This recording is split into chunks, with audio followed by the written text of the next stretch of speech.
Good morning students. आज का chapter है प्लानिंग इन स्पोर्ट्स। तो हम सबसे पहले जानेंगे प्लानिंग होता क्या है। ठीक, तो प्लान जैसा कि यहाँ पर लिखा हुआ, planning is the process to achieve गोल।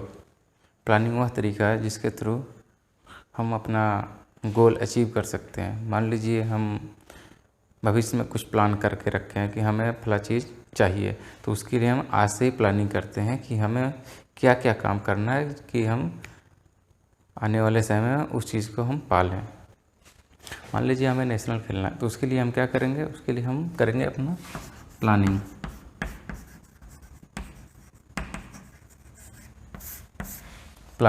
ठीक, तो प्लानिंग में सबसे पहला क्या हमारा है मोटो कि हमें नेशनल खेलना है, तो उसके लिए हमने प्लानिंग तैयार किया।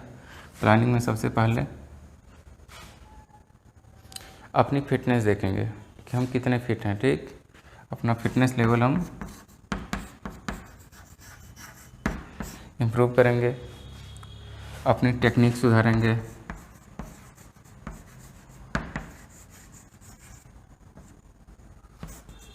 ठीक। डाइटिशियन से मिलेंगे, अपना डाइट चार्ट अपना बनवा के अपना शेड्यूल के हिसाब से डाइट लेना शुरू करेंगे।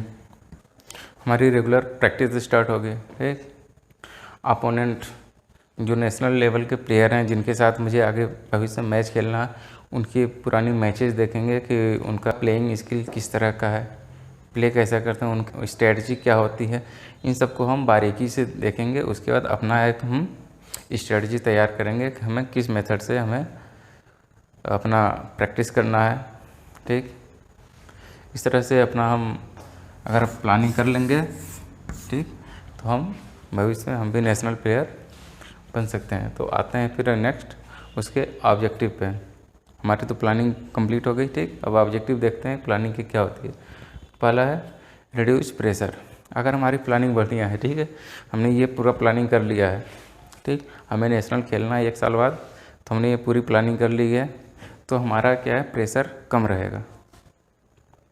मुझे अपोनेंट का डर नहीं रहेगा कि हम जा रहे हैं नेशनल खेलने, इससे बहुत तगड़े प्लेयर आएंगे, उस चीज़ का हमें डर नहीं रहेगा, क्योंकि हम भी उसके बराबर हो गए। हमारी प्लानिंग बढ़िया है, हमारी तैयारी बढ़िया है, इसलिए हमारा प्रेशर मैच के दौरान कम रहेगा। ठीक, ये तो हो गया रिड्यूस प्रेशर। नेक्स्ट है सेटअप कंट्रोल। अगर हमारी प्लानिंग बहुत बढ़िया है, ठीक है, तो जो हम सेटअप तैयार करेंगे मैच के दौरान या अपना परफॉर्मेंस देने के लिए जो हम सेटअप तैयार करेंगे, उस पर हमारा कंट्रोल रहेगा। मान लीजिए हमारा कोई टीम इवेंट है, ठीक, हम उस टीम के कैप्टन हैं, तो हर प्लेयर की एक निश्चित प्लेस होती है कि वो प्लेयर कहाँ पे खेलता है और कैसे खेलता है। ठीक, मान लीजिए लेफ़्ट साइड से खेलता है, हम उसको राइट साइड में भेज देंगे, तो उसका परफॉर्मेंस तो ऑटोमेटिक डिक्रीज हो गया, तो ये खेल नहीं पाएगा और हम इसके ऊपर चिल्लाएंगे तो हमारा कंट्रोल खो जाए। तो इस जो लेफ़्ट वाले को लेफ़्ट में रखेंगे और राइट वाले को राइट में रखेंगे, उनकी प्लेसेस को चेंज नहीं करेंगे। अगर चेंज करेंगे तो हमारा कंट्रोल खो जाएगा, इसलिए उनके प्लेइंग के हिसाब से प्लेयर का प्लेस चेक करेंगे और उसको उसी प्लेस पे खेलने का मौका देंगे कि वो अपने ही प्लेस पे खेले, ताकि हमारा कंट्रोल टीम पे बना रहे और हमारी टीम परफॉर्मेंस दे। उसके बाद बेटर कोऑर्डिनेशन। अगर हमारी प्लानिंग बढ़िया है तो हम आपस में प्लेयर में टीम, जो हमारी टीम गेम है, सारे प्लेयर आपस में उनका कोऑर्डिनेशन भी बढ़िया रहेगा। प्लानिंग अगर बढ़िया हुई तो। अगर हमारी प्लानिंग बढ़िया नहीं है, हमने कोई प्लानिंग नहीं किया है, तो जो फॉरवर्ड है पता चला वो अभी हमारे सेंट्रल लाइन पे ही है, और हमारा जो मिडफील्डर है उसने क्या कहते हैं बॉल फेंक दिया, जो हमारा फॉरवर्डर क्या कहते हैं अभी मिडिल लाइन पे ही है, सेंट्रल लाइन पे ही है, तो बॉल को कैसे कैच करेगा। इसलिए कोऑर्डिनेशन बहुत ज़रूरी होता है। आई टू आई कांटेक्ट होना चाहिए अपने प्लेयर के बीच में, और दूसरे प्लेयर अपोनेंट प्लेयर पे भी हमारी नज़र होनी चाहिए कि वो प्लेयर कहाँ पर है। उसके हिसाब से अपनी प्लेस डिसाइड करेंगे, तब जाके दूसरा प्लेयर हमारा हमें बॉल पास करेगा। इस तरह से बेटर कोऑर्डिनेशन होगी तो हम अपने मैच में अपना परफॉर्मेंस बढ़िया दे सकते हैं। उसके बाद है बेटर डिसीजन मेकिंग। अगर हमारी प्लानिंग बढ़िया है तो हम किसी भी प्रकार की जो क्विक डिसीजन होती है, मान लीजिए हमने अपना प्लेयर यहाँ पे रखा है कि इसको पता है कि हमें यहाँ बॉल पास करना है, ठीक, लेकिन इसके पास अपोनेंट भी आ गया है और दूसरा प्लेयर हमारा यहाँ पर है जो फ्री है, तो हमें तुरंत डिसाइड करना है कि इसके वजह हमें बॉल इसको पास कर देना है। ये होता है हमारा क्विक डिसीजन, जिससे बेटर डिसीजन मेकिंग होती है जो मैच के दौरान चाहिए, जो ज़रूरी होता है। कि नेक्स्ट आते हैं रिड्यूस मिस्टेक पर, कि अच्छे प्लानिंग के थ्रू हमारा मिस्टेक कैसे कम होगा। ठीक, अगर हमारी प्लानिंग बहुत बढ़िया है, ठीक है, तो जो मैच के दौरान होने वाले मिस्टेक है, कॉमन मिस्टेक हो जाते हैं कभी कभी, उनको हम अच्छे से रिड्यूस कर सकते हैं, उसको टैकल कर सकते हैं। मान लीजिए हमारा एक प्लेयर यहाँ पर रनिंग में है, ठीक, और हमें इसे बॉल पास करना है, आसपास कोई प्लेयर नहीं है, लेकिन क्या होता है गलती से इसे पास ना हो के डायरेक्शन यहाँ के बजाय यहाँ पे हो गया जहाँ पर अपोनेंट है, तो ये चाहेगा कि हम जल्दी से यहाँ दौड़कर पहुँच जाएं ताकि ये हमारा अपोनेंट उस बॉल को ना ले पाए। ठीक है, तो इस तरह से हम अपने मिस्टेक को कम कर सकते हैं। नेक्स्ट है इन्हेंस परफॉर्मेंस। अच्छी प्लानिंग के थ्रू हम अपने परफॉर्मेंस को इन्हेंस कर सकते हैं। अगर हमारे बीच कोऑर्डिनेशन अच्छा हुआ, हमारा कंट्रोल अच्छा रहा और हमें कोई प्रेशर नहीं है मैच का, ठीक है, अपोनेंट का कोई प्रेशर नहीं है, तो हम अपने परफॉर्मेंस को इन्हेंस कर सकते हैं। और हम आते हैं कमेटीज। कमेटी कितने प्रकार की होती है, ठीक, तो कमेटियाँ 2 प्रकार की मेनली होती है। एक प्री टूर्नामेंट कमेटी है, during tournament committee. Pre tournament का मतलब है टूर्नामेंट शुरू होने से पहले की जो कमेटी होती है। ड्यूरिंग टूर्नामेंट कमेटी, जो जब टूर्नामेंट हमारा शुरू हो जाता है उसके दौरान जो कमेटियाँ वर्क करती हैं उसको ड्यूरिंग टूर्नामेंट कमेटी कहते हैं। तो हम आ जाते हैं कि इसमें कौन कौन सी कमेटी होती है। पहला है ऑर्गेनाइजिंग कमेटी। इस ऑर्गेनाइजिंग कमेटी, ये सभी कमेटियों का हेड होता है। जितने भी इस टूर्नामेंट के दौरान जो कुछ भी होता है सबकी रिस्पॉन्सिबिलिटी इस ऑर्गेनाइजिंग कमेटी के ऊपर ही होती है। नेक्स्ट है हमारा फाइनेंस कमेटी। टूर्नामेंट के दौरान जितने भी खर्च होंगे, चाहे किसी इक्विपमेंट के ऊपर हो, प्लेयर के लाने ले जाने का खर्च हो, उसके रहने की व्यवस्था करने का खर्च हो, सारा खर्च फाइनेंस कमेटी हमारा देखती है। और सारा उसका लेखा जोखा पूरे टूर्नामेंट के दौरान जितने भी कुछ हैं सारा लेखा जोखा इस हमारे फाइनेंस कमेटी के पास होता है। नेक्स्ट आता हमारा पब्लिसिटी कमेटी। पब्लिसिटी कमेटी का काम है हमारा जो टूर्नामेंट होने वाला है, जो हमारा मैच शुरू होगा, ऑर्गेनाइज किया जाएगा, उसकी पब्लिसिटी हमें कैसे करनी है, सारा कुछ जिम्मेदारी हमारा पब्लिसिटी कमेटी देखती है। कैसे हमें अपने टूर्नामेंट का प्रचार करना है ताकि ज़्यादा से ज़्यादा लोग इसमें पार्ट लें और इसको देखने के लिए आएँ। तो जितने भी प्लेयर होते हैं, टॉप मोस्ट प्लेयर को ये अपने होर्डिंग के थ्रू, न्यूज़पेपर के थ्रू उनका प्रचार करता है ताकि ज़्यादा से ज़्यादा लोग अट्रैक्ट हों इस टूर्नामेंट को देखने के लिए। तो सारा काम हमारा पब्लिसिटी कमेटी ही देखती है। नेक्स्ट हमारा टेक्निकल कमेटी, जो हमारा इस पूरे टूर्नामेंट का बहुत ही प्रमुख हिस्सा होता है। टेक्निकल कमेटी, इस टेक्निकल कमेटी का क्या काम है, इसमें जितने भी इक्विपमेंट हमारे इस टूर्नामेंट के दौरान यूज होंगे या कितने हमारे ऑफिशियल्स आने हैं, उनको सबको उनकी जिम्मेदारी हमारी टेक्निकल कमेटी के पास होती है। टेक्निकल कमेटी जितने भी इक्विपमेंट, बाल्स हुए, नेट हुए, खेल का मैदान, उसका डायमीटर चेक करना, इक्विपमेंट की वैलिडिटी देखना, सारा काम हमारा टेक्निकल कमेटी हैंडल करता है। ठीक, नेक्स्ट आता हमारा परचेज कमेटी, जिसके बिना कोई भी काम नहीं हो पाएगा। तो परचेज कमेटी, इसका क्या काम है, इसका काम मेनली होता है जो भी टूर्नामेंट के दौरान जो कुछ भी खरीदना होता है। मान लीजिए हमें कोई स्पोर्ट्स का इक्विपमेंट खरीदना है, ठीक, खिलाड़ियों के लिए रहने के लिए जो हमारा व्यवस्था किया गया है, उसमें जो दरी वगैरह जो चाहिए, वो सारा कुछ काम परचेज कमेटी ही खरीद के देती है। टेक्निकल कमेटी हमारा इक्विपमेंट का लिस्ट बनाकर दे देगा परचेज कमेटी को, ठीक। फाइनेंस कमेटी बजट बना के दे देगी कितना इतना यहाँ पे खर्च होना है।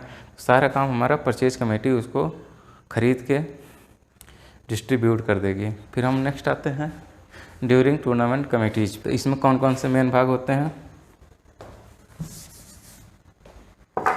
तो इसमें हमारा पहला क्या है, रिसेप्शन कमेटी। रिसेप्शन कमेटी का क्या काम है, इसमें जो हमारे बाहर से प्लेयर आते हैं, ठीक, कोचेज आते हैं, जो टेक्निकल कमेटी के लोग आते हैं, अंपायर हो गए, रेफरी हो गए, ठीक, तो इन सब का वेलकम हमारा रिसेप्शन कमेटी करता है, ठीक। और सेकेंड हो, जब हमारा टूर्नामेंट स्टार्ट हो जाता है, तो उसमें जो चीफ गेस्ट आते हैं उनका भी वेलकम रिसेप्शन कमेटी के लोग ही करते हैं। फिर जब हमारा मैच ख़त्म हो जाता है तो उसकी जो क्लोजिंग सेरेमनी होती है, जो उसमें मेन चीफ गेस्ट आते हैं, उनका भी वेलकम रिसेप्शन कमेटी करती है। और जो बाहर से प्लेयर आए उनके एकोमोडेशन का व्यवस्था भी कहाँ पे किया गया है वो भी रिसेप्शन कमेटी ही उनको बताती है कि आपका रुकने का जगह फला गेस्ट हाउस में या फला जगह पे किया गया है। तो सेकंड हमारा आता है ट्रांसपोर्टेशन कमेटी। इसका क्या मेन काम है? इसका काम हमारा जो हमारे बाहर से प्लेयर आए, ठीक, रिसेप्शन कमेटी पे रेलवे स्टेशन पे आ गए, हमारे रेलवे स्टेशन पे रिसेप्शन कमेटी एक बैठा हुआ है, बाहर से प्लेयर आए उनके पास आते हैं तो वो उनको बताते हैं कि आपका रुकने का जगह कहाँ है। उनका वेलकम करने के बाद उनको ट्रांसपोर्ट कमेटी उनको लेकर जाती है कि जहाँ उनके लिए रुकने का उनका व्यवस्था किया गया है, ठीक। जब वहाँ पे चले जाएंगे तो उनका वेन्यू और उनका जो मैच एरिया होता है, प्लेइंग एरिया, वो कहीं कभी कभी दूर दूर हो जाते हैं। तो ट्रांसपोर्टेशन कमेटी ही उनको उनके एकोमोडेशन स्थान से प्लेइंग फील्ड तक ले जाती है और फिर वापस मैच ख़त्म होने के बाद वापस उनके एकोमोडेशन वाले स्थान पर लेकर आती है। जब मैच ख़त्म हो जाता है, सारी टूर्नामेंट ख़त्म हो जाती है, तो उनको प्लेयर्स को और जितने भी हमारे मेंबर्स आते हैं टेक्निकल कमेटी के, उनको वापस रेलवे स्टेशन पे ड्रॉप करने का काम भी ट्रांसपोर्टेशन कमेटी ही देखती है। नेक्स्ट आता है boarding and lodging committee. Boarding and lodging committee, इसका क्या काम है? ट्रांसपोर्टेशन कमेटी ने तो इनको अपने एकोमोडेशन वाले स्थान पे लाके छोड़ दिया, तो उसके बाद रोल शुरू होता है हमारे बोर्डिंग एंड लॉजिंग कमेटी का कि किस रूम में किस प्लेयर के, किस यहाँ के प्लेयर को, किस टीम को किस रूम में टिकाना है या किस जगह पे रोकना है।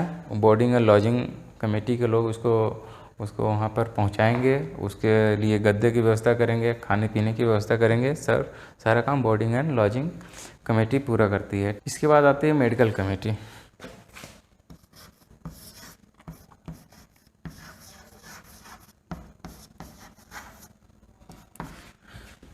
मेडिकल कमेटी का क्या काम है? अगर खेल के दौरान या टूर्नामेंट के दौरान कोई भी इंजरी होती है, छोटी मोटी अगर इंजरी होती है, तो उसको फर्स्ट एड देकर उसको सही कर लेंगे। अगर कोई भी क्या कहते हैं कंडीशन सीरियस हो जाता है या इंजरी कोई बहुत ज़्यादा इंजरी हो गई, तो उसको फटाफट जो हमारे नियरेस्ट हॉस्पिटल होते हैं वहाँ पर पहुँचाने का काम भी हमारी मेडिकल कमेटी देखती है। इसमें क्या कहते हैं क्वालिफाइड डॉक्टर्स और पैरामेडिकल स्टाफ होते हैं जो इस मेडिकल कमेटी को देखते हैं, हैंडल करते हैं। नेक्स्ट आते हैं टूर्नामेंट कमेटी पे। टूर्नामेंट कमेटी का मेन काम क्या है? जितनी भी हमारी टीम आई हैं बाहर से, उनकी एंट्री लेना, ठीक है, उनका फिक्सर ड्रॉ करना, किसका मैच किस टीम के साथ होना है, ठीक, और जो स्पोर्ट्स फैसिलिटी मतलब कहाँ खेलना है, उनको किस ग्राउंड में खेलना है, उसको अलॉट करना, ये सारा काम हमारा टूर्नामेंट कमेटी देखती है। नेक्स्ट है हमारा सेरेमनीज कमेटी। इसका क्या काम है? जो मैच के दौरान जो अगर प्लेयर विनर हुए उसके लिए ट्रॉफी की व्यवस्था करना, उसका मेडल देखना, उसके लिए जो सर्टिफिकेट राइटिंग होती है उस सर्टिफिकेट देना, राइटिंग करना, इस सेरेमनी कमेटी करती है, ठीक है। और जो उसका पोडियम हुआ हमारा विनर का लिए, वो सब की व्यवस्था हमारी सेरेमनी कमेटी मैच के दौरान करती है। नेक्स्ट है हमारा ऑफिशियल्स कमेटी। ऑफिशियल्स कमेटी का मेन काम क्या है? जो ड्यूरिंग मैच अगर कितने हमें अंपायर की ज़रूरत है, रेफरी की ज़रूरत है, फील्ड मार्शल कौन कौन से लगने हैं, ठीक है, ट्रैक का रिकॉर्ड कहाँ रखना है और क्या था टाइम कीपर्स वगैरह की व्यवस्था हमारी ऑफिशियल्स कमेटी देखती है। नेक्स्ट हमारा अनाउंसमेंट कमेटी। जो अनाउंसमेंट कमेटी के मेंबर होते हैं वो अनाउंस करते हैं कि कौन सा मैच कहाँ पे होना है, किस मैच में कौन सा विनर हुआ, उसके लिए अनाउंसमेंट कमेटी के लोग ही अनाउंस करते हैं। ड्यूरिंग मैच जो हमारी कमेंट्री रन करती है उसको भी हमारे अनाउंसमेंट कमेटी के लोग ही अनाउंस करते हैं या कमेंट्री करते हैं। इस तरह से हमारा कमेटी पूरा हुआ। हम फिर एक नज़र फिर से देखते हैं। कमेटीज़ के दो भाग होते हैं, एक प्री टूर्नामेंट कमेटी और दूसरा ड्यूरिंग टूर्नामेंट कमेटीज़। तो प्री टूर्नामेंट कमेटी में कौन कौन सी कमेटियाँ आती हैं हमारी? पहले है ऑर्गेनाइजिंग कमेटी, जो सारी कमेटियों का हेड होता है। उसके नीचे हमारा आता है फाइनेंस कमेटी, जो इस टूर्नामेंट के दौरान जितने भी फाइनेंशियल इशू होते हैं उनको देखता है हमारा फाइनेंस कमेटी, ठीक है। फिर आता है हमारा पब्लिसिटी कमेटी, इस पूरे मैच का टेलीकास्ट करना, इसकी पब्लिसिटी करना, मैच से पहले कि कौन कौन से प्लेयर आ रहे हैं, कहाँ पे मैच होना, उस सारा काम हमारा पब्लिसिटी कमेटी देखती है। नेक्स्ट आता है हमारा टेक्निकल कमेटी। टेक्निकल कमेटी का रोल बहुत होता है टूर्नामेंट में। टेक्निकल कमेटी डिसाइड करती है कौन कौन से ऑफिशियल इसमें लगने हैं और उनको कैसे बुलाना है और कितने ऑफिशियल की ज़रूरत है, सारा डिसाइड करती है हमारी टेक्निकल कमेटी। और साथ में ही कितने इक्विपमेंट हमारे स्पोर्ट्स में यूज होते हैं। मान लीजिए स्टॉप वॉच हुआ, कहीं फील्ड एरिना हमें तैयार करना है, उसके लिए भी हमारी टेक्निकल कमेटी है, उसको देखती है। इक्विपमेंट हमारा कैसा है, हमारा इक्विपमेंट मानक के अनुसार है कि नहीं, अगर उसमें कहीं भी कुछ गलती पाई जाती है तो उसको हटा दिया जाता है और एकदम मानक के अनुसार जितने भी इक्विपमेंट यूज होते हैं टेक्निकल कमेटी हमें डिसाइड करती है हमारी कि कौन कौन से इक्विपमेंट हमें यूज करने हैं। उसके बाद हमारा आता है परचेज कमेटी। टेक्निकल कमेटी सारी लिस्ट बनाकर दे देगी कि हमें ये सब इक्विपमेंट्स ड्यूरिंग मैच चाहिए, तो उन सभी को परचेज कमेटी हमारी खरीद कर रखती है। साथ ही साथ जो हमारे प्लेयर्स आते हैं उनके रहने के लिए और उनको खाने पीने की जो व्यवस्था की जो खरीदारी करनी होती है, सब कुछ परचेज कमेटी खरीद कर ही रखती है। उसके बाद आते हैं ड्यूरिंग टूर्नामेंट कमेटी। मतलब ये तो हो गया प्री टूर्नामेंट, मतलब टूर्नामेंट फिर स्टार्ट होने से पहले की जो कमेटियाँ बनती हैं और ये सब डिसाइड करती हैं टूर्नामेंट हमारा कैसे ऑर्गेनाइज हो, कहाँ हो, ये सब इनका काम है। उसके बाद ड्यूरिंग टूर्नामेंट कमेटी हमारा मैच हो जाता है शुरू, उसके बाद ये कमेटी हमारी रन करती हैं। पहला क्या है, रिसेप्शन कमेटी।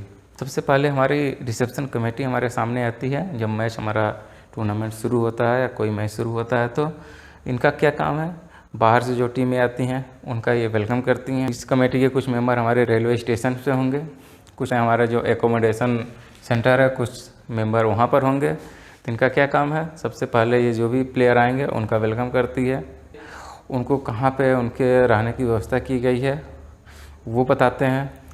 उसके बाद ट्रांसपोर्टेशन कमेटी हमारी आती है, उनको बता दिए आप फला जगह पर रुकेंगे, आप फला जगह पर रुकेंगे, तो ट्रांसपोर्टेशन कमेटी उनको एकोमोडेशन हॉल तक पहुंचाती है। उसके बाद हॉल से अगर उनका प्लेइंग एरिना दूर है तो वहां तक ये ट्रांसपोर्टेशन कमेटी ही पहुंचाती है। इसके बाद अगर मैच ख़त्म हो गया, हमारा टूर्नामेंट ख़त्म हो जाता है, तो ये जितने भी ऑफिशियल्स और प्लेयर्स बाहर के आए होते हैं उनको रेलवे स्टेशन पर पुनः छोड़ने का काम भी ट्रांसपोर्टेशन कमेटी के लोग ही करते हैं। उसके बाद हमारा था boarding and lodging. Boarding and lodging committee का काम क्या होता है, जो भी बाहर से प्लेयर और ऑफिशियल्स होते हैं उनके लिए रुकने का प्रबंध करती है, साथ में खाने पीने का भी उसका व्यवस्था करती है हमारी बोर्डिंग एंड लॉजिंग कमेटी। उसके बाद आता है हमारा मेडिकल कमेटी। मेडिकल कमेटी में हमारे क्वालिफाइड डॉक्टर्स और पैरामेडिकल स्टाफ होते हैं, जो अगर प्लेइंग के दौरान अगर कोई इंजरी होती है तो उसको फर्स्ट एड देते हैं। अगर इंजरी बहुत सीवियर हो जाती है तो उसको फटाफट जो हमारी नियरेस्ट हॉस्पिटल है वहाँ पहुँचाने का काम भी मेडिकल कमेटी के लोग करते हैं। ठीक, नेक्स्ट आता है हमारा टूर्नामेंट कमेटी। टूर्नामेंट कमेटी में अब मेन आ गया हमारा टूर्नामेंट कमेटी। ठीक, अब इनका क्या काम, मेन रोल है, जो हमारी बाहर की टीमें आई हैं उनकी एंट्री लेना, उनका फिक्सर ड्रा करना, मतलब किस टीम का मैच किस टीम के साथ होना है, और जो हमारा प्लेइंग एरिया है उसको डिसाइड करना कि कौन सी टीम कहाँ पे मैच खेलेगी। और सारा काम हमारा टूर्नामेंट कमेटी के लोग करते हैं। उसके बाद हमारा आता है सेरेमनीज कमेटी। अगर मैच होता है तो उसमें कोई ना कोई विनर भी होता है, तो विनर को ट्रॉफी देना, मेडल देना, उसकी सर्टिफिकेट की व्यवस्था करना, ये सारा काम हमारा कौन करता है, सेरेमनीज कमेटी के लोग करते हैं। विनर के लिए डाइस की व्यवस्था करना, ये सब काम हमारा सेरेमनीज कमेटी के लोग करेंगे। उसके बाद आते हैं ऑफिशियल्स कमेटी। मैच में रेफरी, अंपायर और मार्शल कहाँ कहाँ लगने हैं उसका काम देखती है हमारी ऑफिशियल्स कमेटी। और उनका स्कोर शीट हुआ, टाइम कीपर्स हुए, लैप्स स्कोरर हुए, इन सभी को ऑफिशियल्स कमेटी ही देखती है। उसके बाद आता है हमारा अनाउंसमेंट कमेटी। तो अनाउंसमेंट कमेटी के लोग क्या करते हैं, इनका काम है मेन को अगर मैच हो रहा है तो उसका अनाउंसमेंट करना, उसकी कमेंट्री, लाइव कमेंट्री करना, अगर कोई मैच किस फील्ड में होना है उसको बताना। हीट जब डिक्लेयर हो जाती है तो हीट का जब टाइम होता है तो अनाउंसमेंट कमेटी के मेंबर ही उस हीट को अनाउंस करते हैं कि फला हीट या फला टीम के लिए वार्म अप एरिना खुल गया है, आप जाके वार्म अप करिए, उसके बाद आपका मैच शुरू होगा, वो भी बताएंगे किस जगह पर होगा। ये सब काम अनाउंसमेंट कमेटी करती है। तो आशा करता हूँ ये चैप्टर आपको इतना समझ में आ गया होगा। तो नेक्स्ट हम पढ़ेंगे अगले क्लास में टूर्नामेंट कितने टाइप के होते हैं।